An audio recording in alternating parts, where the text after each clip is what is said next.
ஸல்லல்லாஹு அலைஹி வஸல்லம் அவருடைய துஆ பரக்கத்தை கொண்டோம்.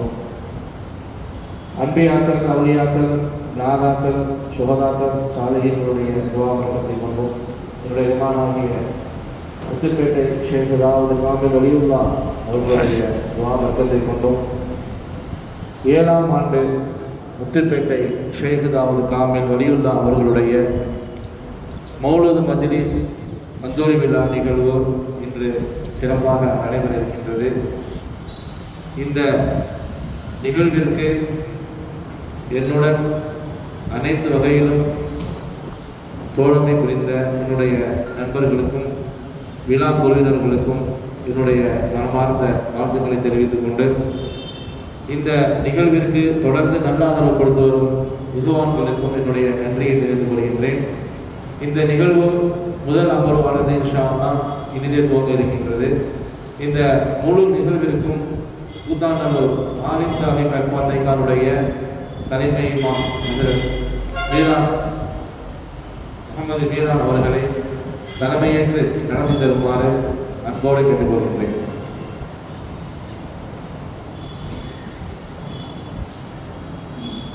அதை நான் முன்மொழிகிறேன்.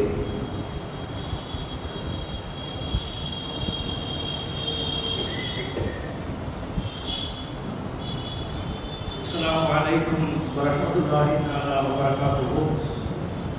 நிகழ்வின் துவக்கமாக நமது பள்ளியின் முஅத்தின் ஹாஃபிஸ் முகமது சுஹைல் கிராத் ஓதுவார்.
قال يا بشرى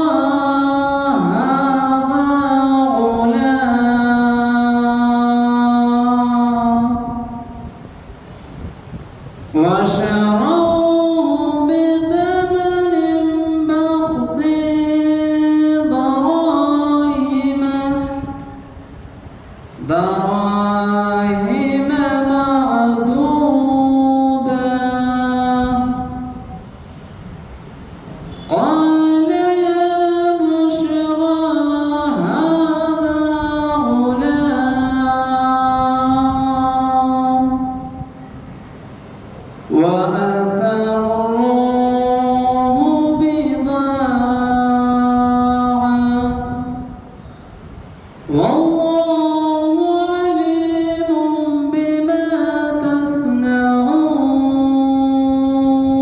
تصنعون بسم الله الرحمن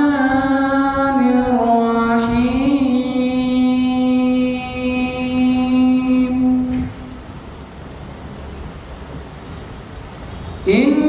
إنا أعطيناك الكوثر فصل لربك وانحر إن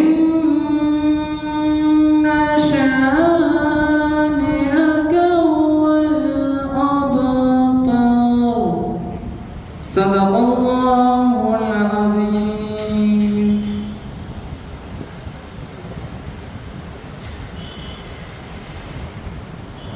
ஜஸாக்கல்லாஹு ஹைரன் கஸீரா. அடுத்தபடியாக கீதம் அமீருத்தீன் ஜலாலி அண்ணன் அவர்கள்.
Assalamualaikum warahmatullahi wabarakatuh.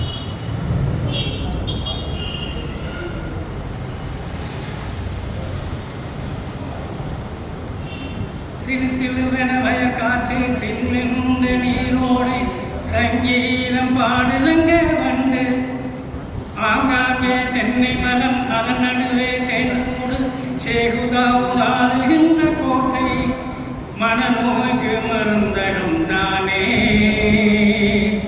இங்கு பிடித்திரை போடும் மனிசையும் தானே மனநோய்க்கு மருந்தடும் தானே பிணித்திரை போடும் அதிசயம் தானே சிறு சிறுவன வயற்காற்று சில்லென்ன நீரோடை சங்கீதம் பாடுதங்க வந்து ஆங்காங்கே தென்னை மரம் அதன் நடுவே தேங்கூடு சேகுதாவுதாடுகின்ற கோட்டை சேகுதாவுதாடுகின்ற கோட்டை மனநோய்க்கு மருந்தகம் தானே பிணி திரை போடும் மனிசையும் தானே ஞானவான்கள் ஞானிலத்தின் பொறுப்பாளிகள் இஸ்லாம் நன்னிலையில் வளரச் செய்த அரசாட்சிகள் ஞானவான்கள் நானிலத்தின் பொறுப்பாளிகள் இஸ்லாம் நன்னிலையில் வளரச் செய்த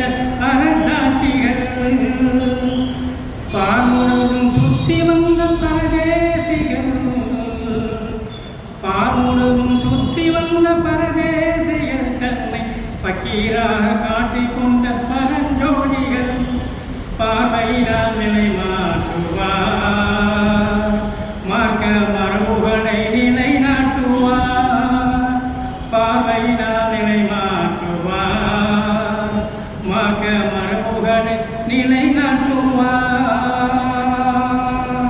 சிறு சிறுவன பயக்காற்று சில்வெந்த நீரோடு சங்கீதம் பாடுதங்க வந்து ஆங்காங்கே தென்னை மரம் அதன் நடுவே தேங்கூடு சேகுதாவுதாடுகின்ற கோட்டை அதன் நடுவே சேகுதாவுதாடுகின்ற கோட்டை செயலிழந்த கால்கள் நடந்து வர செய்தார் செயலிழந்த கால்கள் நடந்து வர செய்தார் செம்மதி பரம்பரையும் வாரிசுமாவார். தனித்திருந்தும் பசித்திருந்தும் விழித்தும் இருந்தார். தனித்திருந்தும் பசித்திருந்தும் விழித்தும் இருந்தார். ஞான பாலருந்தும் பிள்ளை போல் முகமும் கவர்ந்தார். ஜாம்புவனோடே அழகு பெற்றது நீனின் பண்பாடு பயிரானதே. சிறு சிறுவன வயக்காற்று சில்லென்ற நீரோடை சங்கீதம் பாடுங்க வந்து. ஆங்காங்கே தென்னை மரம் அதன் நடுவே தேங்கோடு சேருதாடுகின்ற கோட்டை. பூமணக்கும் போர்வைக்குள்ளே புகுந்து கொண்டார். தென்றல் புகமொழியா பொற்குளத்தில் மறைந்து கொண்டார். ஏர் பிடித்த கரங்களோடு பகிர்ந்து கொண்டார். ஏர் பிடித்த கரங்களோடு பகிர்ந்து கொண்டார். அங்கே இஸ்லாத்தின் இனவிலையில் விரைத்து வந்தார். விலை மரமாகி பூத்ததே மக்கள் மனதுக்குள் ஒளி பூத்ததே. சிறு சிறுவன வயற்காற்று சில்லென்ற நீரோடை சங்கீதம் பாடுதுங்க வந்து. ஆங்காங்கே தென்னை மரம் அதன் நடுவே தேங்கூடு சேருதாடுகின்ற கோட்டை. மனநோய்க்கு மருந்தகம் தானே பிணி திரை போடும் அதிசயம் தானே. மனநோய்க்கு மருந்தகம் தானே பிணி திரை போடும் அதிசயம் தானே.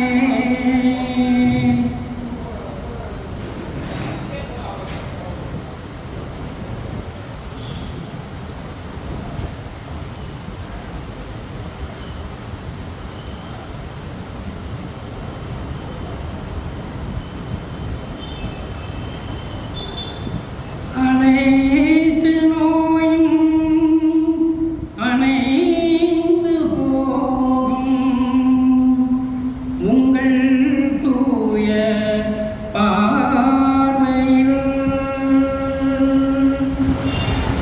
அடியே நெந்தன் நோய்கள் தீர்க்கும் நொடிகள் இதுவே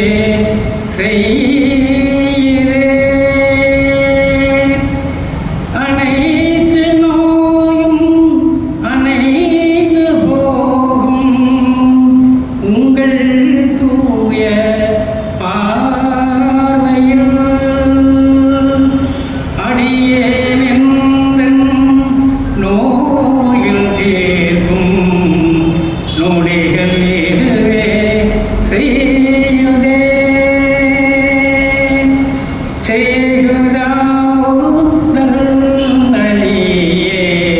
ஏழைக்கிறங்கும் காமிலே செய்கதாவுதல் மடியே. ஏழைக்கிறங்கும் காமிலே எங்கள் கவலை தீர்த்தருள்வீர். எங்கள் கவலை தீர்த்தருள்வீர். ஏக இறைவன் நேசரே செய்யுதாவுதல் மடியே. ஏழைக்கிறங்கும் காமிலே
جزاك الله خيرا كثيرا. إن الحمد كله لله والصلاة والسلام على رسول الله. السلام عليكم ورحمة الله يبلغ الله لله. قال الله تعالى في القرآن العظيم والفرقان المجيد: أعوذ بالله من الشيطان الرجيم. بسم الله الرحمن الرحيم. إن أولياؤه إلا المتقون. صدق الله العظيم. அளவற்ற அருளாளனும் நிகழற்ற அன்புடையமாகிய எல்லாம் வல்ல அல்லாஹ்வின் திருநாமத்தால் அல்லாஹ்வின் நல்லருளும் அண்ணல் பெருமானார் ஸல்லல்லாஹு அலைஹி வஸல்லம் அவர்களுடைய நல்லாசிகளும் நல்லோர்கள் நாதாக்கள் வலிமார்கள் மேன்மக்களுடைய துஆ பரக்கத்துகளும் குறிப்பாக இந்த விழாவின் நாயகராக திகழக்கூடிய முத்துப்பேட்டை வாழ் ஷேக் தாவூத் ஹக்கீம் வலியுல்லாஹ் அவர்களின் பொருட்டிலாகும் நம்முடைய இந்த மக்காமில் இங்கே தர்பார் கொண்டு ஆன்மீக ஆட்சிகள் புரிந்து கொண்டிருக்கக்கூடிய ஆலிம் சாஹிப் அப்துல் மஹமூத் வலியுல்லாஹ் போன்கின்ற நல்லோர்களின் பொருட்டினாலும் எல்லாம் அல்ல அல்லாஹ் ஜல்லஷானஹு தஆலா நம் அனைவர்களுக்கும் ஈருலக நற்பாக்கியங்களை தந்தருவாராக. அன்புக்குரிய சகோதரர்களே, நம்முடைய இந்த மஜ்லிஸில் இன்றைக்கு 7வது ஆண்டாக முத்துப்பேட்டை ஹக்கீம் ஷேக் தாவூத் வலியுல்லாஹ் அவர்களின் பெயரால் நடைபெறக்கூடிய இந்த மௌலித் மஜ்லிஸ், அவர்களின் நினைவாக நடைபெறக்கூடிய இந்த பயான் மஜ்லிஸ், அல்லாஹ் நமக்கெல்லாம் செய்திருக்கக்கூடிய பாக்கியங்களில் இதுவும் ஒரு பாக்கியமாகும். இந்த மஜ்லிஸை நம்முடைய இந்த ஊரில் நிறுவி நடத்துவதற்கும் இந்த மஜ்லிஸிலே நாமெல்லாம் கலந்து கொள்வதற்கும் அல்லாஹ் நமக்கெல்லாம் தன்னுடைய வற்றாத கருணையை பொழிந்திருப்பதின் அடையாளமாக இங்கே நாமெல்லாம் கலந்து கொண்டிருக்கின்றோம். இது போன்ற இந்த நிகழ்வுகள் ஆண்டாண்டு காலம் தொடர்ந்து நடைபெறவும், இதற்காக உடல் உழைப்பு பொருள் உழைப்பால் இந்த மஜ்லிஸ் தொடர்ந்து நடைபெறுவதற்கு பாடுபடக்கூடிய நம்முடைய சகோதரர்களுக்கு எல்லாம் வல்ல அருளை என்றும் தந்தருளவும் முதலாவதாக நாம் எல்லாம் துஆ செய்து கொள்வோமாக. அன்புக்குரிய சகோதரர்களே, வலிமார்கள் அவர்களுக்கும் நமக்கும் என்ன தொடர்பு? இந்த கேள்வியை நாம் எல்லாம் நம்மை நோக்கி எழுப்பி பார்க்க கடமைப்பட்டிருக்கின்றோம். ஏனென்றால் 2-3 நாட்களாக முகநூல்களில் ஒரு கேள்வி ஒன்று பலம் வந்து கொண்டிருக்கிறது. இன்றைக்கு நமக்கு மத்தியிலே மிகப்பெரிய ஒரு ஆதாரமாக விளங்கக்கூடிய சமூக வலைத்தளங்கள், முகநூல்கள் செய்தியை விரைவாக அதிகமாக புரிந்து கொள்வதற்கு இவைகளெல்லாம் ஒரு இன்றியமையாத ஒரு சாதனமாக இருக்கிறது என்பதை நாம் எல்லாம் மறுக்க முடியாது. அப்படிப்பட்ட அந்த முகநூல் சாதனத்தில் ஒரு கேள்வி ஒன்று எழுப்பப்பட்டது. நாகூர் ஆண்டவருக்கும் இஸ்லாத்திற்கும் என்ன சம்பந்தம்? இந்த கேள்வியை பார்த்தவுடன் எனக்கு சுளீர் என்றது, சாட்டையால் அடித்ததை போன்று இருந்தது. இந்த கேள்வியை நம்முடைய சகோதரர்கள், இஸ்லாமிய சகோதரர்கள் நாகூருக்கு வருகை தரக்கூடிய மாற்று மத சகோதரர்களை நோக்கி இந்த கேள்வியை எழுப்புகின்றார்கள். அதற்கு அவர்கள் என்ன பதிலை சொன்னார்கள் என்று கூட கேட்பதற்கு எனக்கு அடுத்து மனம் வரவில்லை. ஏனென்றால் இந்த கேள்வி அப்படிப்பட்ட ஒரு கொடூரமான ஒரு கேள்வி. நான் ஒரே ஒரு கருத்தை மட்டும் அங்கே பதிவு செய்துவிட்டு அந்த இடத்தை காலி செய்தேன். இந்த கேள்வி எழுப்பிய நபரை பார்த்து, நீயும் நானும் இன்றைக்கு இஸ்லாமியர்களாக இருப்பதற்கு அவர்கள்தான் காரணம் என்கின்ற ஒரே ஒரு பதிலை மட்டும் நான் அங்கே பதிவு செய்தேன். காரணம் என்னவென்றால், நாகூர் ஆண்டவருக்கும் இஸ்லாத்திற்கும் என்ன சம்பந்தம் என்றால், இன்றைக்கு நாமெல்லாம் அல்லாஹ்வின் அடியார்களாக இருப்பதற்கு அவர்கள் காரணம். நம்முடைய இஸ்லாத்திற்கு அவர்களே காரணமாக இருக்கின்றார்கள் என்கின்ற பொழுது அவர்களுக்கும் இஸ்லாத்திற்கும் என்ன சம்பந்தம் என்று எழுப்பக்கூடிய கேள்வி என்பது மிகப்பெரிய மடத்தனமானது என்பதை நாம் எல்லாம் புரிந்திருக்கின்றோம். அன்புக்குரிய சகோதரர்களே, நபிமார்களுடைய வருகை இந்த உலகத்தில் நின்றுவிட்ட பின்னர் வலிமார்களுடைய ஆட்சி உலகம் முழுவதிலும் வியாபித்திருக்கிறது. நபிமார்களுடைய வருகை நின்றவுடன் வலிமார்களின் மூலமாகவே அல்லாஹ் இந்த இஸ்லாத்தை உலகளாவிய அளவிலே சுழலச் செய்திருக்கின்றான். உலகளாவிய அளவிற்கு நாம் போக வேண்டியதில்லை. நம்முடைய நாட்டு அளவில் மட்டும் நம்முடைய அறிவு கண்ணை கொண்டு கொஞ்சம் சிந்தித்து பார்த்தாலே நாம் பல்வேறு விஷயங்களை நாம் விளங்கிக் கொள்ள முடியும். அன்புக்குரிய சகோதரர்களே, 800 ஆண்டுகளுக்கு மேலாக நம்முடைய இந்தியாவை முகல் மன்னர்கள் ஆட்சி புரிந்தார்கள். முகல் மன்னர்கள் யார் என்றால், அவர்களெல்லாம் ஒரு காலத்தில் ஆப்கானிஸ்தானில் இருந்தும் ஈரான், ஈராக் போகின்ற நகரங்களில் இருந்தும் இங்கே வருகை தந்தவர்கள். வருகை தந்த அந்த மன்னர்கள் எங்கே இருக்கக்கூடிய பெண்களை திருமணம் முடித்து அவர்களுக்கு பிறந்தவர்களும் முகல் மன்னர்களுடைய வரிசையிலே வருகின்றார்கள். கிட்டத்தட்ட 800க்கும் மேலாக முகல் மன்னர்களுடைய ஆட்சி நம்முடைய இந்தியாவிலே நடைபெற்றது. முகல் மன்னர்கள் பல நபர்கள், ஜஹாங்கீராக இருந்தாலும் சரி, அவுரங்கசீப் பாதுஷாவாக இருந்தாலும் சரி, முகல் மன்னர்கள் தங்களுடைய ஆட்சி பொறுப்பை அவர்கள் ஏற்கின்ற சமயத்தில் முதலாக அவர்கள் செல்வது அஜ்மீரிலே அடக்கப்பட்டிருக்கக்கூடிய காஜா மொயின் சிஸ்தி ரலியல்லாஹு அன்ஹு அவர்களுடைய தர்பாரிலே சென்று முதலில் அவர்கள் ஆட்சி பொறுப்பை எடுத்த பின்னர் தான் கோட்டையில் வந்தவர்கள் ஆட்சி அதிகாரத்தில் அவர்கள் அமர்ந்தார்கள் என்பது முகல் மன்னர்களுடைய வரலாறு. இந்தியாவை ஆண்ட இஸ்லாமிய மன்னர்கள் என்கின்ற ஒரு பெரிய நூல் ஒன்று வந்திருக்கிறது. கிட்டத்தட்ட 1000க்கும் மேற்பட்ட பக்கங்கள். அந்த நூலில் சில பகுதிகளில் இந்த பொறிப்பு காணப்படுகிறது. முகல் மன்னர்கள் அவர்கள் அதிகமான நபர்கள் காஜா மொயின் சிஸ்தி அவர்களோடு தொடர்பிலே இருந்திருக்கின்றார்கள். அவுரங்கசீப் பாதுஷா அவர்கள் காஜா மொயின் சிஸ்தி அவர்களுடைய அந்த தரீக்கத்தில் சில்சிலாவில் அவர்கள் ஒருவர்கள். வெறுமனே அரசியலை மேலோட்டமாக பார்க்கக்கூடிய நமக்கு அந்த அரசர்கள் எல்லாம் தரீக்கத்தில் எந்த வழியில் இருந்தார்கள் என்கின்ற உண்மையெல்லாம் நமக்கு அறிந்து கொள்வதற்கு ரொம்ப சிரமம். ஆனால் உண்மையில் நிறைய முகலாய மன்னர்கள் காஜா மொயின் சிஸ்தி அஜ்மீரி அவர்களுடைய அந்த வழிகாட்டுதல் படியே நம்முடைய நாட்டில் இவர்கள் ஆட்சி புரிந்தார்கள்.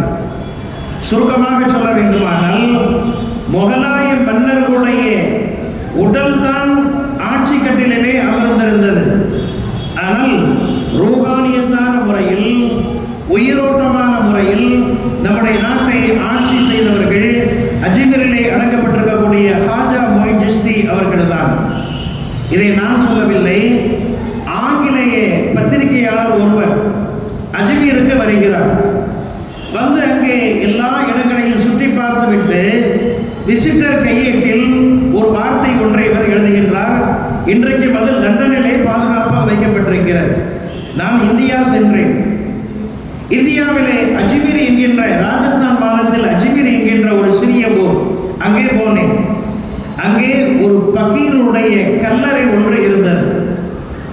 அந்த கல்லறையில் அவர் கொண்டிருக்கிறார். ஆனால் முழு இந்தியாவையும் அவர்தான் ஆட்சி செய்து கொண்டிருக்கின்றார் என்று ஆங்கிலேய பத்திரிகையாளர் அஜ்மீர் நாயகம் அவருடைய அந்த பஜாரிலே வந்து கொண்டு இந்த கருத்தை அவர் எழுதி வைக்கின்றார். காரணம் என்னவென்றால் அவர்கள் ஆன்மீகத்துடைய அகமியத்தை எப்படியே பார்த்தவர்கள். எனவே சுருக்கமாக நாம் சொல்ல வேண்டுமானால் நம்முடைய நாட்டில் இஸ்லாமியம் பரவுவதற்கு காரணமே இன்றைக்கு வலிமார்கள் என்று யார் யாரையெல்லாம் நாம் கொண்டாடி கொண்டிருக்கின்றோமோ அத்தனை நபர்களும் தான் அதற்கு காரணம் என்பதை நன்றி பெருக்கோடு இந்த இடத்திலே நான் பதிவு செய்கிறேன். இந்த வலிமார்களை நாம் நிந்தித்தோம் என்றால் நாம் நன்றி கெட்டவர்களாக ஆகிவிடலாம். நன்றி கெட்ட உதவிகளாக ஆகிவிடக்கூடிய அபாயம் இருக்கிறது. ஏனென்றால் நம்முடைய ஈமான் இஸ்லாம் ஹிதாயத்திற்கு காரணமே நம் நாட்டிலே உலா வந்த இந்த வலிமார்கள் தான். அவர்கள் எப்படி நம்முடைய நாட்டிற்கு வந்தார்கள்? எங்கோ பிறந்தவர்கள். ஹாஜா மொஹித் சிஸ்தி அவர்களுடைய வரலாறுகளை நாம் எடுத்துக்கொண்டால் ஈரானில் இருக்கக்கூடிய ஒரு சிறிய ஊர். அங்கே இருப்பவர்கள் ஏன் இந்தியாவின் ராஜஸ்தான் மாநிலத்தில் அஜ்மீர் என்கின்ற ஒரு இடத்திற்கு அவர்கள் வர வேண்டும்? நாமெல்லாம் சென்ற மாதம் கொண்டாடின ஷாவுல் ஹமீது பாதுஷா நாயகம் அவர்கள் பிறந்த ஊர் ஊபி மாணிக்கப்பூர். அவருடைய மூதாதையர்கள் யார்? ஈரானை சேர்ந்தவர்கள். பாதுஷா நாயகம் அவருடைய 4-5 தலைமுறைக்கு முந்தியவர்கள் ஈரானை சேர்ந்தவர்கள். துக்ளக் 2ஆம் மன்னன் ஃபைரோஸ் ஷா ஈரான் நாட்டிற்கு சென்று தன்னுடைய மந்திரி பிரதானிகளை உடன் அழைத்து கொண்டு ஈரானுக்கு அவர் செல்கிறார். சென்று அங்கே இருக்கக்கூடிய சயீதி வம்சத்தினர், நாயம் ஸல்லல்லாஹு அலைஹி வஸல்லம் அவருடைய வம்சத்தைச் சேர்ந்தவர்கள், குதுப் நாயகம் கௌசுநாயகம் மொஹீத் அப்துல் காதர் ஜீலானி அவருடைய வம்சத்தைச் சேர்ந்தவர்கள் ஈரானிலே எங்கெங்கே இருக்கிறார்கள் என்று தேடி கண்டுபிடித்து அவர்களுடைய கைகால்களிலே விழுந்து விடாப்பிடியாக கெஞ்சி அவர் இந்த வார்த்தையை சொல்கின்றார். எங்களுடைய நாட்டில் இஸ்லாத்தை போதிப்பதற்கு சரியான நபர்கள் இல்லை. இந்தியாவிலே இஸ்லாம் என்பது மங்கிக் கொண்டு வருகிறது. நாயகத்தின் வாரிசுகள், கௌசநாயகத்துடைய வாரிசுகள் நீங்கள் வந்துதான் நீங்கள் மறு உயிர் கொடுக்க வேண்டும். எனவே உங்களில் யாராவது ஒருவரை தேர்ந்தெடுத்து ஒரு குடும்பத்தினரை என்னோடு நீங்கள் அனுப்புங்கள். அவர்களுக்குரிய சங்கைகளை நாங்கள் செய்து அவர்களுக்கு தேவையான எல்லாவற்றையும் நாங்கள் செய்து எங்கள் நாட்டில் மார்க்கம் மறு உருவம் பெறுவதற்கு அவர்களை நாங்கள் பயன்படுத்திக் கொள்வோம் என்று துக்ளக் 2ஆம் மன்னர் ஃபைரோஸ் ஷா ஈரான் நாட்டிலே போய் இவர்களுடைய கைகாலிலே விழுந்து கெஞ்சி கதறி அங்கே ஒரு குடும்பம் அவர் வசம் ஒப்படைக்கப்படுகிறது. அப்படியே அவர்களை துக்ளக் மன்னர் அழைத்து வந்து ஊப்பியில் ஒரு காடு ஒன்றை அழித்து ஒரு நகர் ஒன்றையே உருவாக்கி இந்த குடும்பத்தினர் தங்குவதற்கான எல்லா விதமான வசதிகளையும் ஏற்படுத்தி அந்த சிறிய ஊருக்கு மாணிக்கப்பூர் என்கின்ற பெயரையும் துக்ளக் மன்னரே சூட்டி அவர்களை அங்கே குடியமர்த்துகின்றார். மன்னருக்கும் அந்த குடும்பத்தினருக்கும் இப்படி ஒப்பந்தம், முழுக்க முழுக்க நீங்கள் மார்க்கத்திற்காக பாடுபட வேண்டும். வேறு எந்த தொழிலிலும் நீங்கள் ஈடுபடக்கூடாது. உங்களுடைய உலகாதாரத்தையும் சம்பந்தமான அனைத்தையும் நாங்கள் பார்த்துக் கொள்வோம். எங்களுடைய மறுமை சம்பந்தமான அனைத்தையும் நீங்கள் பார்த்துக் கொள்ள வேண்டும். இந்த ஒரு ஒப்பந்தம் ஆத்மார்த்தமான முறையில் துக்ளக் மன்னருக்கும் அவர் ஈரானில் இருந்து கொண்டு வந்த குடும்பத்தினருக்கு மத்தியிலே ஏற்படுகிறது. இந்தியாவில் இருக்கக்கூடிய இஸ்லாமியர்களுடைய மறு உலகத்தை நீங்கள் பொறுப்பேற்றுக் கொள்ள வேண்டும். உலகில் உங்களுக்கு தேவையானவற்றை நாங்கள் பொறுப்பேற்றுக் கொள்வோம். இதுதான் ஒப்பந்தம். உங்களுடைய பிள்ளைகளையும் வேறு தொழிலில் நீங்கள் ஈடுபடுத்தக்கூடாது. அவர்களையும் மார்க்க அறிஞர்களாக உருவாக்கி எனக்கு நீங்கள் தர வேண்டும். இந்தியாவில் தேவையான இடங்களுக்கு அவர்களை நாங்கள் அனுப்பி வைத்து மார்க்கம் பரவுவதற்கு நாங்கள் உறுதுணை புரிவோம். இந்த ஒப்பந்தம் அங்கே வெற்றிகரமாக செயல்படுத்தப்பட்டது. அன்புக்குரிய சகோதரர்களே, துக்ளக் மன்னரின் மூலமாக அழைத்து வரப்பட்ட அந்த குடும்பத்தினரில் 4வது தலைமுறையில் பிறந்தவர்கள் தான் ஷாவுல் ஹமீது பாதுஷா நாயகம் அவர்கள். ஈரானிலிருந்து அழைத்து வரப்பட்ட ஊபியிலே தங்க வைக்கப்பட்டார்கள். உத்தரப்பிரதேசம் மாணிக்கப்பூரிலே பிறந்த அவர்கள் உலக நாடுகள் முழுவதிலும் சுற்றி வந்து கடைசியிலே கேரளாவிற்கும் இலங்கைக்கும் சென்று நம்முடைய தமிழ்நாட்டிற்கு வந்து நம்முடைய ஊருக்கும் வந்து நாகூர் பகுதியிலே அவர்கள் அடக்கம் செய்யப்பட்டார்கள் என்றால் இது வெறுமனே சுற்றுப்பயணம் அல்ல. இந்த மார்க்கத்திற்கு மறு உயிர் கொடுப்பதற்கான எழுச்சியை உண்டாக்குவதற்கான மிகச்சிறந்த ஒரு முயற்சி அது. அன்புக்குரிய சகோதரர்களே, பாதுஷா நாயகம் அவர்கள் வந்தார்கள் என்றால் வருகின்ற பகுதி முழுவதிலும் இஸ்லாமியம் செழித்து பரவியது. அவர்கள் ஊப்பியில் இருந்து மக்காவிற்கு சென்று பல நாடுகள் சுற்றிய பின்னர் ஏன் நம்முடைய பகுதிக்கு வந்தார்கள்? வேறு எங்காவது போயிருக்கலாமே, வேறு நாடுகளுக்கு போயிருக்கலாமே, ஏன் நம்முடைய பகுதிக்கு வந்தார்கள்? அதைத்தான் நாம் புரிந்து கொள்ள வேண்டும். அன்புக்குரிய சகோதரர்களே, வலிமார்களுடைய இந்த பயணங்கள் எல்லாம், பயணத்துடைய பயண திட்டங்கள் எல்லாம் ஸல்லல்லாஹு அலைஹி வஸல்லம் அவர்களின் மூலமாக சார்ட் போடப்பட்டது. பாதுஷா நாயகம் அவர்கள் இங்கே வந்தார்கள் என்றால் இங்கே வரும்படியாக அவர்களுக்கு இஷாரா செய்தது கண்மணி நாயகம் ஸல்லல்லாஹு அலைஹி வஸல்லம் அவர்கள் தான். பாதுஷா நாயகம் அவர்கள் குவாலியூரிலே போய் அவர்கள் மார்க்கம் படித்துவிட்டு லாகூர் வழியாக, பாகிஸ்தானில் இருக்கக்கூடிய லாகூர் வழியாக அவர்கள் மக்காவிற்கு ஹஜ்ஜிக்கு சென்று ஹஜ்ஜை செய்தார்கள். முடித்துவிட்டு மதீனாவிலே போய் ஜியாரத்து செய்துவிட்டு 2 மாதங்கள் அங்கே தங்கினார்கள். ஸல்லல்லாஹு அலைஹி வஸல்லம் அவர்கள் அவருடைய கனவிலே வந்து சொன்னார்கள், நீங்கள் இந்தியாவிற்கு செல்ல வேண்டும், இந்தந்த வழிபடியாக நீங்கள் செல்ல வேண்டும், இத்தனை நாடுகளை கடந்து நீங்கள் செல்ல வேண்டும், இந்தந்த ஊர்களிலே சென்று இந்த குறிப்பிட்ட பாயிண்டில் உங்களுடைய கடைசி காலத்தை நீங்கள் ஏற்படுத்திக் கொள்ள வேண்டும். சார்ட் போட்டு கொடுத்தவர்கள் கண்மணி நாயகம் ஸல்லல்லாஹு அலைஹி வஸல்லம் அவர்கள். அந்த அடிப்படையில் தான் பாதுஷா நாயகம் அவர்கள் கேரளா, அரபி நாட்டில் இருந்து கேரளாவிற்கு வந்து, கேரளாவில் இருந்து இலங்கைக்கு அவர்கள் வந்து மீண்டும் தென் பொதிகை குற்றால மலையிலே அவர்கள் 40 நாட்கள் அங்கே தங்கி தென்காசி நகரிலே சில மாதங்கள் இருந்து அப்படியே மதுரை வழியாக இங்கே வந்து தஞ்சாவூர் வந்து நம்முடைய ஊர் வந்து கடைசியிலே நாகூரை தன்னுடைய இறுதி காலத்தை கழிக்கக்கூடிய இடமாக ஸல்லல்லாஹு அலைஹி வஸல்லம் அவர்கள் சொன்னதின் அடிப்படையில் அவர்கள் தேர்வு செய்து கொண்டார்கள். அன்புக்குரிய சகோதரர்களே, நாகூர் ஆண்டவருக்கும் இஸ்லாத்திற்கும் என்ன சம்பந்தம்? இதுதான் சம்பந்தம்.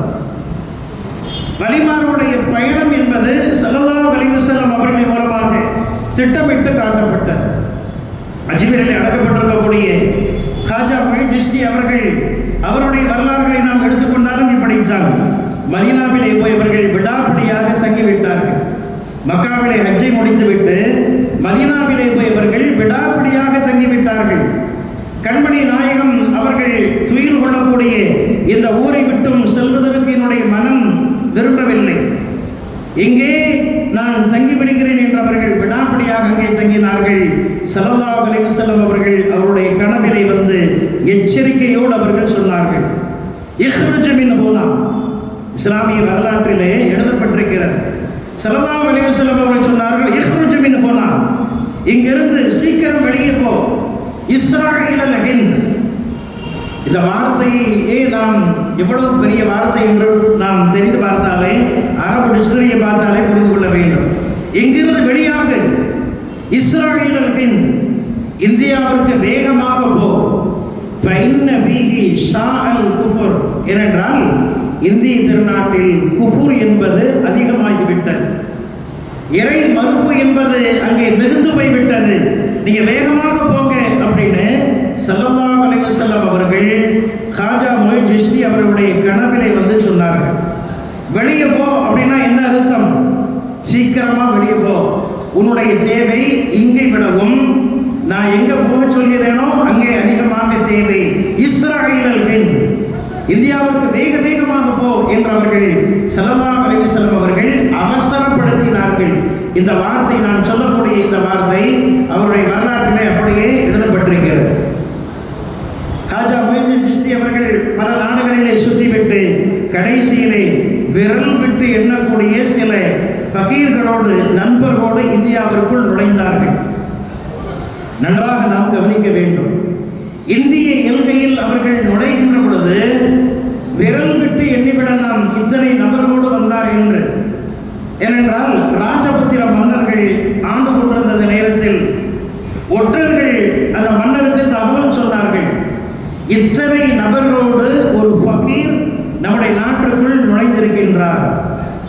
விரல் விட்டு எண்ணக்கூடிய, சீக்கிரமாக எண்ணிவிடக்கூடிய ஒரு எண்ணிக்கை. இத்தனை நபர்களோடு ஒரு ஃபகீர் இங்கே நம்முடைய நாட்டிற்கு, நம்முடைய அரசவைக்கு உட்பட்ட இடத்திற்கு நுழைந்திருக்கிறார் என்று மன்னனுக்கு தகவல் போகிறது. என்னென்னலாமோ செய்து பார்த்தான், விரட்டினான், சூனியம் வைத்தான், என்னெல்லாமோ செய்து பார்த்தான். காலம் தலைகீழாக மாறுகிறது. காஜா மொயின் ஜிஸ்தி அவர்கள் அவருடைய வரலாற்றில் ஒரு பக்கத்தில் எழுதப்பட்டிருக்கிறது. அவர்கள் ஒரு இடத்திலே மார்க்க பிரசங்கம் செய்தார்கள். அந்த மார்க்க பிரசங்கத்தில் 1,00,000க்கும் மேற்பட்டவர்கள் இந்த மார்க்கத்தை ஏற்றுக்கொண்டார்கள். இது வெறும் கதை அல்ல, உண்மையில் எழுதப்பட்ட செய்தி. நீங்களும் கேள்விப்பட்டிருக்கலாம். 1,00,000க்கும் மேற்பட்டவர்கள் மார்க்கத்தை அந்த இடத்தில் தழுவுகின்றார்கள். அப்படியானால் எத்தனை லட்சம் நபர்கள் ஏற்கனவே மார்க்கத்தை ஏற்றுக்கொண்டவர்கள் அந்த இடத்திலே வந்து ஆஜராக இருக்க வேண்டும்? பல லட்ச நபர்கள் சங்கமித்த ஒரு இடத்தில் காஜா மொயின் ஜிஸ்தி அவர்கள் உரையாற்றுகின்றார்கள். எவ்வளவு பெரிய வரலாற்று மாற்றம்! சில நபர்களோடு உள்ளே நுழைந்தார் ஒரு ஃபகீர் என்று சொல்லப்பட்ட செய்தி. பல லட்சம் நபர்கள் சங்கமிக்கக்கூடிய இடத்தில் அவர்கள் உரையாற்றினார்கள் என்று சொன்ன செய்தி. இந்த இரண்டுக்கு மத்தியில் கால இடைவெளியில் நடந்தது என்ன? அதுதான் வலிமார்களுக்கும் இந்த மார்க்கத்திற்கும் இருக்கக்கூடிய சம்பந்தம். அன்புக்குரிய சகோதரர்களே, முகலாய மன்னர்கள் காலத்திலே நம்முடைய நாடு எவ்வளவு செழிப்பாக இருந்தது, எவ்வளவு சிறப்பாக இருந்தது. ஒரு சான்று ஒன்றை சொல்ல வேண்டுமானால், முகலாயர் காலத்தில் கட்டப்பட்ட பல கட்டடங்கள் இன்றைக்கும் இருக்கிறது, அழியாமல் இன்றைக்கும் நிலைத்திருக்கிறது. நேற்று முந்தானத்து கட்டிய கட்டடம் எல்லாம் முந்தானத்து பெய்த மழையிலே அழிந்து போய் விடுகிறது. முகலாயர்களை இன்றைக்கும் நாம் சொல்லிக் கொண்டே இருக்கின்றோம். அரசு அவர்கள் சம்பந்தப்பட்ட வரலாறுகளை மறைத்தாலும் மறந்தாலும் இஸ்லாமியர்களுடைய, இந்தியர்களுடைய இதயங்களில் அல்லாஹ் அதனை எழுதி வைத்திருக்கின்றான். ஏனென்றால் முகலாய மன்னர்களில் அதிகமானவர்கள் அஜ்மீர் காஜா நாயகம் அவர்களுக்கு விசுவாசியாக இருந்து கொண்டு இந்த நாட்டை அவர்கள் செப்பனிட்டார்கள். அவருடைய காலம் சிறப்பாக அமைந்தது. அதற்கு பின்னால் உள்ள காலமும் ஒரு வகையிலே சிறப்பாக அமைந்தது. இன்றைக்கு நாம் வாழக்கூடிய இந்த காலகட்டத்தை நாம் பார்க்கின்றோம். நிறைய சோதனைகள், நிறைய பிரச்சனைகள். காரணம் என்ன? ஒரே வார்த்தையிலே நாம் பதில் சொல்லிவிட முடியும். எப்போதெல்லாம் வலிமார்களுக்கு நாம் விசுவாசமாக இருந்தோமோ, நம்முடைய நாட்டிலே சங்கமித்த வலிமார்கள், நம்முடைய நாட்டிலே சேவையாற்றிய புனிதர்கள், அவர்களுக்கு நன்றியோடு எப்போதெல்லாம் நாம் இருந்தோமோ, நம்முடைய நாடு அதுவரையிலும் சிறப்பாக இருந்தது. கிட்டத்தட்ட 30 ஆண்டு காலமாக நம்முடைய நாட்டை பீடித்த பீடை, நம்முடைய நாட்டை பிடித்த தரித்திரம், வரலாறுகள் தலைகீழாக இன்றைக்கு மாறிக்கொண்டிருக்கிறது. காரணம் என்னவென்றால், இப்படிப்பட்ட கேள்விகள் நாகூர் ஆண்டவருக்கும் இஸ்லாத்திற்கும் என்ன சம்பந்தம்? இன்றைக்கு இப்படியெல்லாம் கேள்வி கேட்கக்கூடிய நிலைமையில் இந்த நாடு எப்படி சீராக இருக்கும் என்று நமக்கு நாமே கேள்வியை நாம் எழுப்பி பார்த்து கொள்ள வேண்டும். அன்புக்குரிய சகோதரர்களே, நம்முடைய நாட்டை புறணமைப்பதற்கு யார் காரணம்? அவர்களுக்கு விசுவாசமாக இருந்த காலம் வரையிலும் நாடு நலவோடு இருந்தது. நம்முடைய நாட்டிலே வாழ்ந்த எல்லா மக்களும் ஜாதி, மத, இன வேற்றுமை என்று எல்லோருமே ஒற்றுமையோடு இருந்தார்கள். வலிமார்களுடைய மக்பராவிலே, வலிமார்கள் வாழக்கூடிய ஊர்களிலே நாம் போய் பார்க்கலாம். எல்லா ஜாதி மக்களும் அங்கே வருவார்கள், எல்லா மதத்தை சேர்ந்தவர்களும் அங்கே வருவார்கள். காரணம், அவர்களுடைய துவா பரக்கத்துகள். ஆனால் இன்றைக்கு அப்படி அவர்களின் மூலமாகவே ஈமானை பெற்று, வலிமார்களின் சேவைகளின் மூலமாகவே இந்த ஹிதாயத்தை பெற்றுக்கொண்டு அவர்களை நிந்திக்கக்கூடிய ஒரு கூட்டம் எப்போது நமக்கு மத்தியிலே உருவானதோ அப்போதே நாம் பரக்கத்துகளை இழந்துவிட்டோம், ஒற்றுமையை நாம் இழந்துவிட்டோம். இஸ்லாமியர் என்கின்ற என்று சொன்னாலே இருக்கக்கூடிய ஒரு கண்ணியம், புனிதம் அனைத்தையும் நாம் இழந்துவிட்டோம். காரணம் என்னவென்றால், வலிமார்களுடைய பத்துவாவிற்கு இன்றைக்கு ஆளாகக்கூடிய நிலைமையில் அல்லாஹ் நம்மை காப்பாற்ற வேண்டும். நம் போன்ற ஒரு சிலருடைய வலிமார்களை நேசிக்கக்கூடிய நேசத்தின் மூலமாவது அந்த துர்பாகியசாலிகளுக்கெல்லாம் நேர்வழி காட்டி அல்லாஹ் மீண்டும் பழைய நிலைமைக்கு நம்முடைய நாட்டை ஆக்க வேண்டும் என்று கெஞ்சி கதரை கேட்போமாக.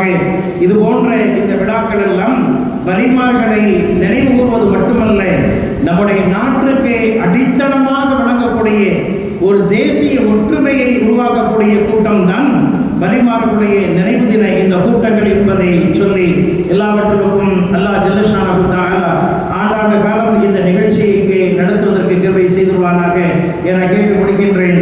வாஹிரு தஅவானா அல்ஹம்துலில்லாஹி ரப்பில் ஆலமீன். அஸ்ஸலாமு அலைக்கும் வரஹ்மத்துல்லாஹி தஆலா வபரகாத்துஹு.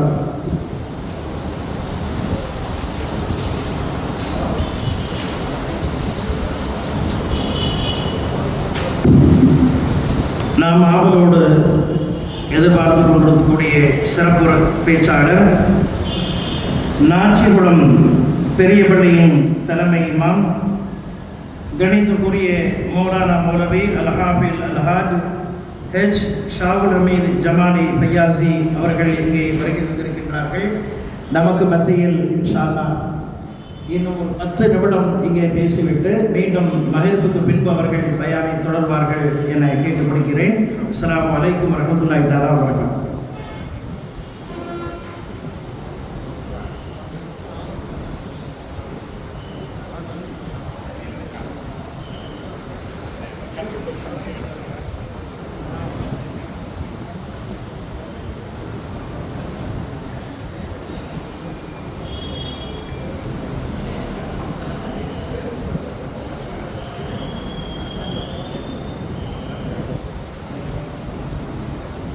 அல்ஹம்துலில்லாஹ்.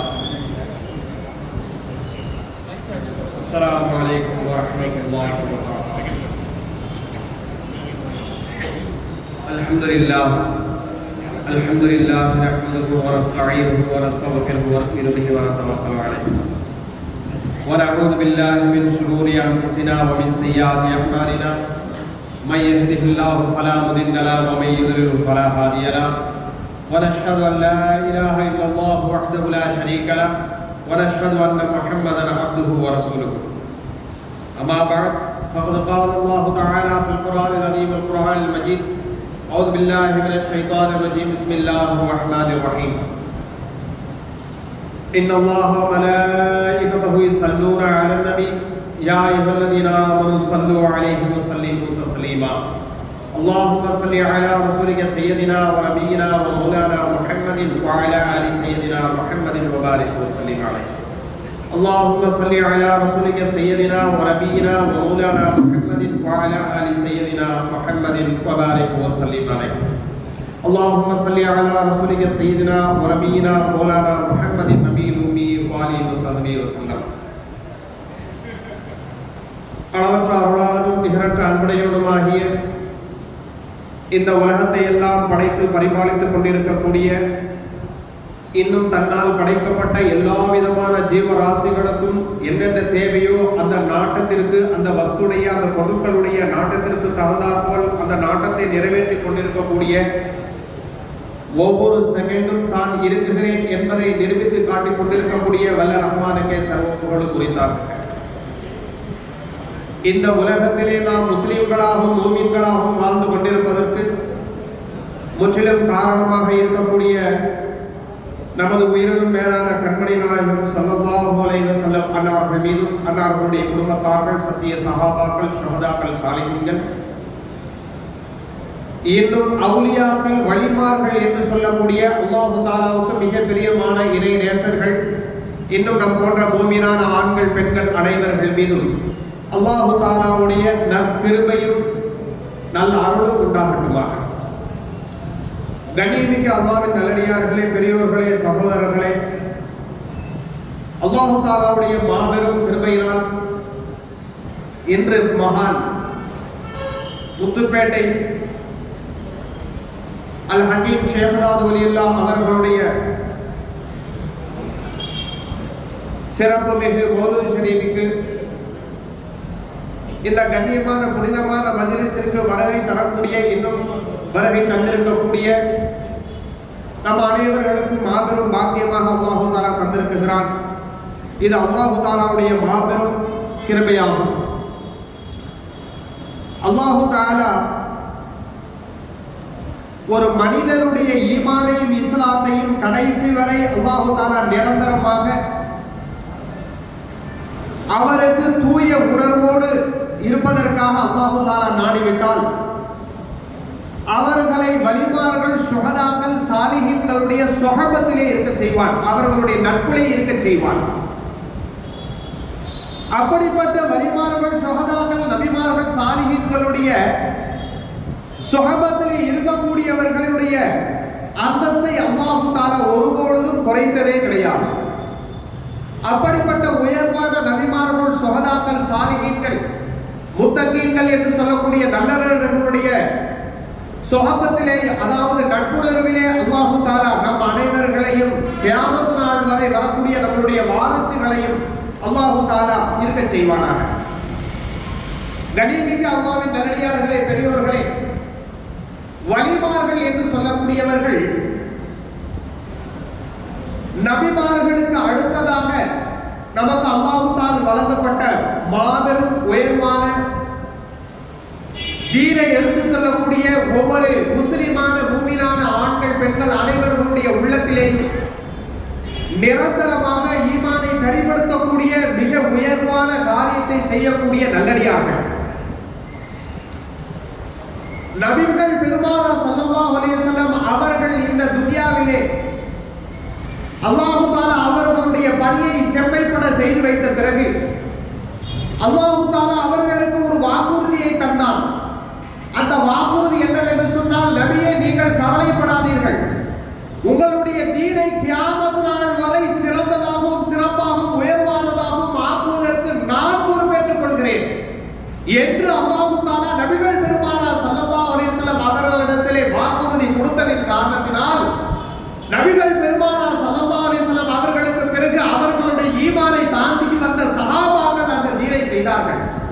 அதற்கு பிறகு அந்த சஹாபாக்களுடைய ஈமானை தாங்கி வந்த ஷுஹதாக்கள், சாலிஹீன்கள் எல்லாம் அவர்களுடைய ஈமானுடைய அடிப்படையிலேயே தீனுடைய இஸ்லாத்தை பரப்பினார்கள். அவர்களுக்கு பிறகு இமாம்கள் அவர்களுடைய இல்மை கொண்டு, அவர்களுடைய கல்வியை கொண்டு இந்த உலகத்திலே ஈமானின் இஸ்லாத்தை கருப்படுத்தினார்கள். அதற்கு பிறகு அவர்களுடைய பணியை வலிமார்கள் அவர்கள் இன்று வரை செய்து கொண்டே இருக்கிறார்கள். அவர்கள் மண்ணறையிலே மறைந்து மண்ணோடு போகிவிட்டார்கள் என்பதாக ஒரு பொழுதும் சொல்லவே முடியாது. அதை நிலைநிறுத்தவும் முடியாது. அது உண்மைதான் என்பதாக சாதிக்கவும் முடியாது. அல்லாஹ் தஆலா சொல்கிறார், ஈமானுடைய பாதையில், இஸ்லாமுடைய பாதையிலே அவர்கள் வெட்டுப்பட்டு விட்டால் அவர்களை நீங்கள் மௌத்தாக்கள் என்பதாக சொல்லிவிட வேண்டாம். பல் அஹ்யா, அவர்கள் ஹயாத்தாக இருக்குகிறார்கள் என்பதாக சொல்லுங்கள் என்பதாக அல்லாஹ் தஆலா குர்ஆனிலே குறிப்பிடுகிறார். அப்படி என்று சொன்னால், ஹயாத்தாக இருக்கிறார் என்று சொன்னால் நாம் விளங்கிக் கொள்கிறோம். ஹயாத்தாக இருப்பவர் என்று சொன்னால் அவர் குளித்துக் கொண்டிருக்க வேண்டும், அவர் பேச வேண்டும், அவர் கை கால்களை அசைத்துக் கொண்டிருக்க வேண்டும், நடமாடிக் கொண்டிருக்க வேண்டும், மக்களுடைய பார்வையில இருந்து கொண்டு இருக்க வேண்டும் என்பதாக நம்மளுடைய எண்ணங்கள் இருக்குகின்றது. ஏனென்று சொன்னால் நம்மளுடைய இடத்திலே ஹயாத் என்று சொல் பழகிவிட்டது. என்னவென்றால், ஒரு மனிதர் உயிரோடு நடமாட்டமாக இருக்க வேண்டும். அப்படி இருந்தால் அவர் ஹயாத்தாக இருக்கிறார். அந்த நடமாட்டம் இல்லாமல் அவர் படுத்த படுக்கையாகி அவர் மூர்ச்சையாகிவிட்டால் அவர் மௌத்தாகிவிட்டார் என்பதாக நாம் விளங்கிக் கொண்ட காரணத்தினால் எல்லா விதத்திலேயுமே வலிமார்கள் அவர்கள் ஹயாத்தாக இல்லை, அவர்கள் மௌத்தாக ஆகிவிட்டார்கள் என்பதாக நாம் மனதிலே எண்ணிக்கொண்டு நம்முடைய வாழ்க்கையை செலுத்திக் கொண்டு இருக்கிறோம். கண்ணியமானவர்களே, இஸ்லாம் என்ன சொல்லுகிறது? ஒரு மனிதன் உயிரோடு வாழ்ந்து கொண்டிருக்கிறார் சொன்னால் அவருக்கு ரூஹ் இருக்கிறது. எங்கேயாவது அல்லாஹ் தஆலா ஒரு குழந்தையை, அல்லாஹ் தஆலா ஒரு தாயுடைய வயிற்றிலே அல்லாஹ் தஆலா வளர செய்து விட்டால் அவருக்கு அந்த குழந்தைக்கு என்ன செய்து விடுகிறார் என்றால், அந்த குழந்தைக்கு அல்லாஹ் தஆலா ரூஹை தான் ஊதுகிறேன், எங்கேயாவது ஹயாத்தை ஊதுகிறேன் என்பதாக அல்லாஹ் தஆலா சொல்கிறானா? ரூஹை தான் ஊதுகிறேன் என்று சொன்னான். அந்த ரூஹை தான் அந்த மலக்குமார்கள் கேட்டு எத்தனை காலம் இவர் என்ன செய்வார், இவர் என்ன குடிப்பார், இவர் என்ன பேசுவார், இவர் எத்தனை காலம் உலகத்திலே இருப்பார், எத்தனை எல்லாம் மலக்குமார்கள் அல்லாஹ்விடத்திலே கேட்டு அந்த குழந்தையுடைய தகுதியை எழுதுகிறார்கள். ஆனால் அல்லாஹ் தஆலா அந்த குழந்தைக்கு ரூஹை தான் ஊதுகிறானே தவிர ஹயாத்தை ஊதுகிறேன் என்பதாக குர்ஆனிலே சொல்லவில்லை. ஆனால் ஹயாத் என்பதற்கு, ரூஹ் என்பதற்கு நாம் விளக்கம் பெற்று ஆக வேண்டும்.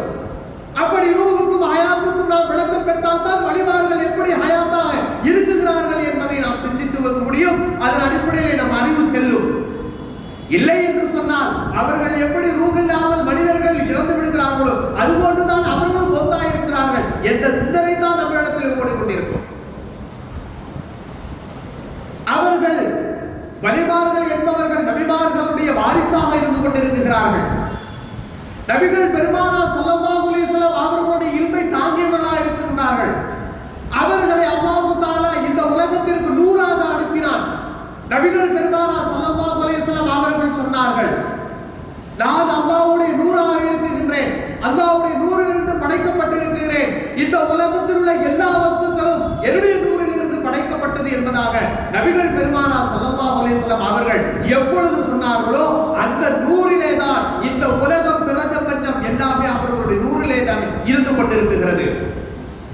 அல்லாஹ் தஆலா ஈமான் உள்ளவர்களையும் இஸ்லாம் உள்ளவர்களையும் அல்லாஹ் தஆலா அவர்களுடைய பாவங்களை வைத்து அவன் நேரடியாக நீதி விசாரணை செய்து அவனை தண்டனை கொடுப்பதாக இருந்தால் அந்த மனிதனுக்கு அல்லாஹ் தஆலா எப்பொழுதும் தண்டனை கொடுத்து அழித்திருக்க வேண்டும்.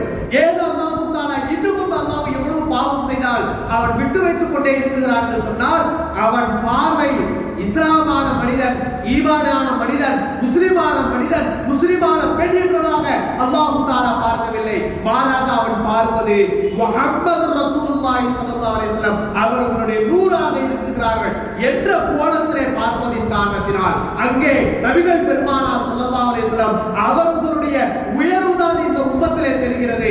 அந்த ஒரு காரணத்தை கொண்டு அல்லாஹ் தஆலா பாவங்களை மன்னித்துக் கொண்டே வந்து கொண்டிருக்கிறான். கண்ணியமானவர்களே, அதனால்தான் அல்லாஹ் தஆலா குர்ஆனிலே சொன்னான், குன்தும் கைர உம்மத்தின் உக்ரியத்தில் லின்னாஸ் தஅமுருன பில் மஅரூஃபி வ தன்ஹவுன அனில் முன்கர். நீங்கள் சிறந்த சமுதாயமாக இருக்கிறீர்கள், நீங்கள் தீயதை ஏவி தீயதை தடுத்து நல்லதை ஏவி கொண்டிருக்கிறீர்கள், ஆகையால் நீங்கள் சிறந்த உம்மத்தாக இருந்து கொண்டிருக்கிறீர்கள் என்பதாக அல்லாஹ் தஆலா குறிப்பிடுவதற்கு காரணம் அந்த குணம், நல்லதை ஏவி தீவதை தடுக்கக்கூடிய குணம் யாருடைய குணமாக இருந்தது? நபிகள் பெருமானார் ஸல்லல்லாஹு அலைஹி வஸல்லம் அவர்களுடைய குணமாக இருந்தது.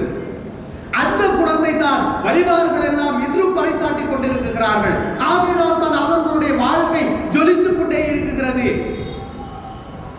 கண்ணியமானவர்களே, அல்லாஹ்வை அவர்கள் முழுமையாக விளங்கி வைத்திருந்தார்கள். அல்லாஹ்வை அஹத்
Allah